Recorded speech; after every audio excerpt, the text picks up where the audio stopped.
앞으로 지구는 광주 전남을 중심으로 돌아간다. 광주의 시선으로 대한민국을 바라보는 시사 토크쇼 신지동썰 시작합니다. 안녕하세요. 신지동썰에서 신을 맡은 신혜빈입니다. 수많은 타이틀을 가진 정치인, 인사 부탁드립니다. 광주 MBC 시청자 여러분 반갑습니다. 제가 광주 시민이 된 거 잘 모르시죠? 제가 아시다시피 작년에 총선 때 구속된 상태에서 광주 서구갑에 소나무당 국회의원 후보로 출마를 했습니다. 아시는 분도 계시겠지만 제가 원래 광주에서 초중고등학교를 나와서 광주가 제 고향 같습니다. 여러분 뵙게 돼서 반갑습니다. 네. 서구갑 주민입니다, 저는. 아, 그래요? 오, 유권자세요? 총선 때 이제 표에서 만나신 네. 찍어줬어 안 찍어줬어? 비밀로 하겠습니다.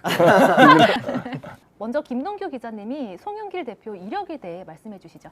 네, 현재 소나무당 대표로 활동하고 계시는 송영길 대표님은 전남 고흥에서 태어나셨습니다. 이후 학창 시절을 모두 광주에서 보내셨고요. 광주 대동고등학교와 연세대학교를 졸업하셨고 이 과정에서 연세대학교 총학생회 그리고 인천 지역 민주노동자 연맹 같은 단체에서 학생운동과 노동운동 같은 사회운동에 참여하셨습니다. 이후 사법시험을 합격하시고 변호사로 활동하시면서 인권 변호사의 길을 걸으셨고 이후에 정치에 입문하셔서 여러 차례 인천 계양 지역에서 주로 선거에 나오셨습니다. 5번 정도 국회의원에 당선되셨고 인천시장도 하셨고 최근에는 광주 서구갑에 옥중 출마하셔서 17%라는 어쨌든 이제 선거 비용이 보존되는 굉장히 이제 높은 득표를 받으셨고요. 그때 이제 포석은 안 되셨는데 옥중에서 영상 편지를 보내셨어요. 예, 근데 예. 오히려 근데 그게 되게 효과는 있었던 것 같아요. 주변에 이제 저도 이제 서구갑 주민이었는데 네. 주변에서 이제 옥중에서 나오신 분이 있다고 하고 네. 이제 또 대단히 어쨌든 과거에 무게감 있었던 분이 나오셨는데 옥중에서 이제 영상을 찍어서 이제 보내시니까 되게 주변에서는 이제 많이 봤던 것 같습니다. 기억이. 그거 뭐 찍어준 거 아니야? 아, 제일 최근에는 이제 광주에서 출판 기념회를 열렸었는데 이제 옥중에서 번역하신 책을 이제 출판하셨습니다. 민주당을 떠나며라는 제목의 책인데요. 털시 게버드라고 하는 미국의 민주당의 하원을 했다가 현재는 공화당에서 트럼프의 측근으로 활동하고 있는 미국 국가정보수장에 대해서 그분이 쓴 이제 책을 번역한 책을 발표하면서 최근 행사를 하셨습니다. 와, 고생했습니다. 어떻게 만족스러우신가요, 대표님? 예, 예. 알아줘서 고맙습니다. 정치 활동을 다시 시작하셨습니다. 요즘은 좀 어떻게 지내셨나요? 제가 이제 소나무당 당서가 그 여의도 회관에 있어요. 여의도의 그 중앙보훈회관이라는 곳에 임대를 해서 하고 있는데 그래도 사무실 운영하고 조그만하지만 중앙당을 운영하고 있습니다. 그래서 제가 매일 거기에 출근해서 사람도 만나고 또 유튜브 방송도 하고 또 재판 준비도 하고 뭐 여러 가지 활동을 하고 있습니다. 먼저 이 부분부터 여쭤보겠습니다. 올해 초 1심에서 징역 2년 실형을 선고받으셨고요. 돈봉투 의혹은 무죄, 정치자금법 위반은 유죄였습니다. 지금 심경은 좀 어떠신가요? 돈봉투 사건이 논란이 돼서 그걸로 재판을 받았는데 그게 무죄가 났고요. 이제 그걸로 유죄가 안 되니까 별건으로 기소를 해서 제가 속해 있던 싱크탱크의 공식 후원금을 제 개인의 사적인 정치자금이다 이렇게 무리하게 기소를 해서 1심 유죄가 나왔는데 그것도 무죄를 주장하고 지금 항소심 재판 중에 있습니다. 기본적으로 생각했을 때 대표님이 되게 억울하실 것 같아요. 많은 국민들은 어떻게 보면 저도 그랬거든요. 우리 오늘 대표님 오신다고 해서 저도 그냥 진영을 가셔서 다 돈봉투로 알고 있잖아요. 돈봉투 때문에 가셨나 보다. 대부분 국민들은 이제 그렇게 알고 있는데 그 명확하다고 사실 했던 돈봉투 사건은 무죄입니다. 아니 제가 이 돈봉투 사건으로 재판받는 걸 제가 국민 여러분께 뭐 잘했다 이렇게 말하는 건 아닙니다. 사실 여러분도 기억하시겠지만 이 사건이 처음으로 발표된 게 2023년 4월 12일 날인데 2023년 4월 12일 날 이정근이라는 민주당 사무부총장의 알선 수재 사건이 1심 실형이 4년 6개월이 선고됩니다. 그게 뉴스에 나옵니다. 동시에 JTBC에서 이정근이 녹취록이 공개되면서 돈봉투 사건을 또 보도합니다. 그러면서 동시에 그날 윤관석 의원을 비롯한 민주당 의원들에 대한 압수수색이 진행이 됩니다. 이 세 가지가 4월 12일 날 동시에 발생을 했어요. 이거는 철저하게 검찰과 언론이 서로 협의하지 않으면 안 되는 일이고 딱 기획을 해서 때린 겁니다. 그때 저는 프랑스 파리 경영대학에서 제가 방문 교수로 강의를 하고 있을 때였어요. 이게 터지니까 저 송영길을 당대표로 당선시키는 과정에 저를 지지하는 의원들끼리 돈 봉투를 서로 나눠줬다는 녹취록이 나왔으니 그 녹취록을 부인할 수가 없잖아요. 그 말이 그대로 다 나왔으니까 나의 도의적 책임을 진다. 내가 정치적 책임을 진다. 근데 내가 뭐 국회의원도 아니고 당대표도 이미 사표 낸 상황에서 정치적 책임을 질 수 있는 것은 민주당 탈당한 것밖에 없다. 괜히 민주당에 누를 끼치면 안 되니까. 그래서 탈당해서 제가 이제 이 바람 부는 이제 광야로 나온 거잖아요. 즉, 그럼에도 불구하고 사실 이제 끝난 게 아니잖아요. 아직 보석 상태인데 정치를 다시 시작하시게 된 그 계기가 뭔지는 좀 궁금합니다. 아니, 저는 감옥에서도 했어요. 계속 정치행위라는 것은 꼭 국회의원이 돼야 정치를 하는 건 아니라 모든 국민이 정치를 할 자유가 있고 또 정치에 참여를 해야 된다고 봅니다. 그래야 민주주의가 유지되는 거기 때문에 저는 뭐 구속 기소돼서 감옥에서도 싸웠고 감옥에서도 계속 제가 옥중 편지를 써서 윤석열 이 검찰 범죄 정권을 교체해야 된다고 주장해 왔습니다. 그래서 그 제가 감옥에서 쓴 노트가 39건이고 거기서 써낸 칼럼이 64건이 돼요. 그래서 이번에 한길사에서 이걸로 송영길의 옥중 생각으로 책을 곧 출판합니다. 양당 체제에 대한 피로감이 쌓이면서 제3정당에 대한 필요성이 제기되고 있습니다. 네. 이 부분은 어떻게 보시나요?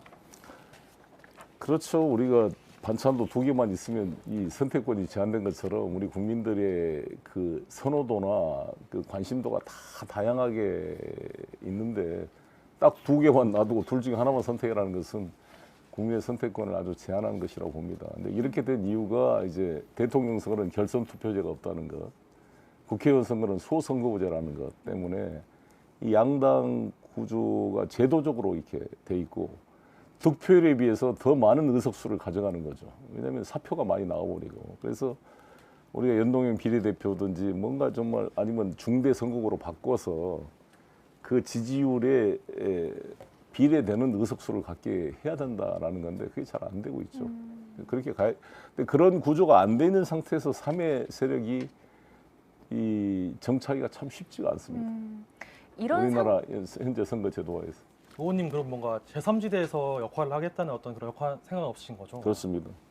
오히려 민주당을 변화 혁신시켜서 정말 민주당이 이 제3의 정당의 필요성을 또 줄여내면서 소화할 수 있도록 민주당의 그런 민주성과 탄력성, 확장성을 강화시켜야 된다 이렇게 생각합니다. 최근에 저는 되게 인상 깊었던 게요. 서울구치소에 계실 때 이제 만나셨던 분들 중에 김호중 씨가 있잖아요. 가수 김호중 씨가 이제 음주운전도 하고 이후에 뭐 증거인멸도 해가지고 2년 6월 받고 이제 살고 계시는데 거기서 되게 인간적인 교류를 하셨나 봐요. 그래서인지 이제 최근에 이제 옥중에서 이제 수기로 이제 서신을 보내오셔가지고 그걸 공개하셨는데 그러면서 이제 많은 언론의 메시지가 새 출발에 대해서 얘기를 하면서 모두에게 이제 세컨드 찬스가 필요하다 이런 얘기들이 많이 나왔는데 혹시 여기에 대해서 뭔가 말씀 있으시다면요? 그렇게 우리 국민들의 많은 사랑을 받는 가수인데 2년 반이라는 실형을 받아서 지금 거의 1년 반을 살고 있어요. 근데 이제 제가 구치소에서 만나게 됐는데 91년생 제 딸하고 동갑이더라고요. 근데 너무 저한테 아무튼 인사도 잘하고 이렇게 반갑게 서로 이야기를 나누고 또 동병상련의 입장에서 마음을 터놓을 수가 있었고요. 내가 나가게 되면 꼭 한번 면회 오겠다 이렇게 약속을 했어요. 또 제가 변호사 신분이 아직 있으니까 무죄 추정의 원칙에 따라 제가 유죄가 확정되기 전까지는 제가 변호사 자격을 계속 유지해서 변호인 접견이 가능합니다. 편지도 한 2번 정도 교류를 했는데 국민들에게 좀 이렇게 반성하고 있다. 열심히 자기를 지금 돌이켜 보면서 좀 자기의 그 내공을 지금 쌓고 있다. 이런 걸 좀 보여주고 싶어서 제가 편지를 공개했습니다. 자, 이제 분위기를 조금 바꿔볼까요? 밸런스 이슈 시간입니다. 안 하기로 하지 않았어요? 마지막 정치는 어떤 모습이어야 되냐는 것에 대한 질문입니다. 네. 후배를 키우는 킹메이커, 네. 권력의 중심에 서는 킹. 당연히 2개 다 같이 해야죠. 아직 제가 은퇴할 나이는 아니니까. 이게 밸런스 선택입니다. 무조건 선택이요? 하나만. 그건 하나밖에 안 된다고. 일단 제가 마지막 역할을 다 해야죠. 두 번째인 걸로. 네, 다시 권력의 권력의 중심에. 중심에 서는 킹. 그렇습니다. 와. 억울함을 풀기 위한 정치, 더 나은 세상을 위한 정치. 더 나은 세상을 위한 정치입니다. 의원님께서 생각하시는 더 나은 세상은 어떤 세상인가요? 일단 저는 가장 큰 게 기후 위기와 이 핵전쟁이라고 봅니다. 그래서 지난번에 여러분 그 국회 인사청문회 인거 보면은 국민의힘 의원들이 하나같이 마치 무슨 십자가 밝기처럼 우리나라의 주적은 누굽니까? 북한이라는 답을 유도하기 위해서 그렇게 애를 썼습니다. 근데 저는 우리의 주적은 기후 위기와 핵전쟁, 전쟁의 위험이라고 봅니다. 그 전쟁 자체와 기후 위기가 인류 문명 전체를 파괴하는 주적이다. 우리 모든 인류가 힘을 합해서 대처해야 될 과제다. 이렇게 저는 생각합니다. 나는 무조건 이재명. 네. 나는 김호중이 좋아. 네. 뭐 당연히 이재명이죠. 아, 가수님. 네. 아, 이렇게 좀 이제 마무리를 해야 될 때가 왔습니다. 의원님 마지막으로 시청자분들께 한 말씀 부탁드립니다. 우리 광주 전남 지역은 사실상 지난 7, 80년대 산업화 과정에 영남 지역에 비해서 소외돼 가지고 큰 기업체도 부족하고 일자리도 부족한 상황입니다. 그런데 이제 김대중 대통령께서 산업화는 늦었지만 정부화는 앞서가자 이런 슬로건이 상당히 크게 다가왔습니다. 그래서 IT 산업 강국의 토대를 김대중 대통령이 만드셨던 것처럼 이제 우리 전남 광주는 그런 패러다임을 벗어서 AI 시대와 신재생에너지 시대, 빛의 혁명의 시대로 광소유, 탄소소유까지 해서 신소재 산업으로 발전해 갈 수 있는 그러한 토대, 특히 전남의 그런 생명과학이라는 것은 앞으로 BT 산업이 우리 사회를 끌고 가는 큰 분야가 될 것입니다. 항상 공장 굴뚝이 생각되는 약간 낡은 산업의 인천시를 첨단 산업의 도시로 이미지를 완전히 바꿔냈다고 제가 자부를 합니다. 저 시장 시절에 제가 했던 일이.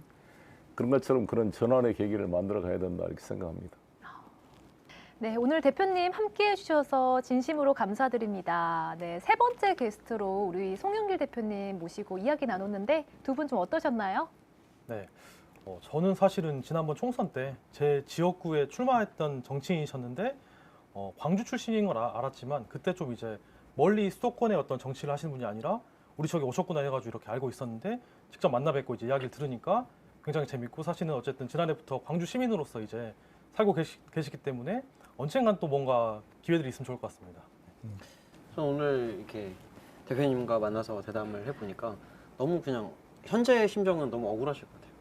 그 오랜 기간들을 어쨌든 국가를 위해서 많은 일들을 해 오셨는데 작은 돌부리에 좀 걸려서 좀 심하게 넘어지는 상태다 보니까 꼭 우리 대표님이 잘 딛고 이겨내셔서 대통령 돼주시면 저희 신지동설에 대통령 수련하신 거니까 저희도 그런 큰 기대를 하고 있습니다. 대통령. 네.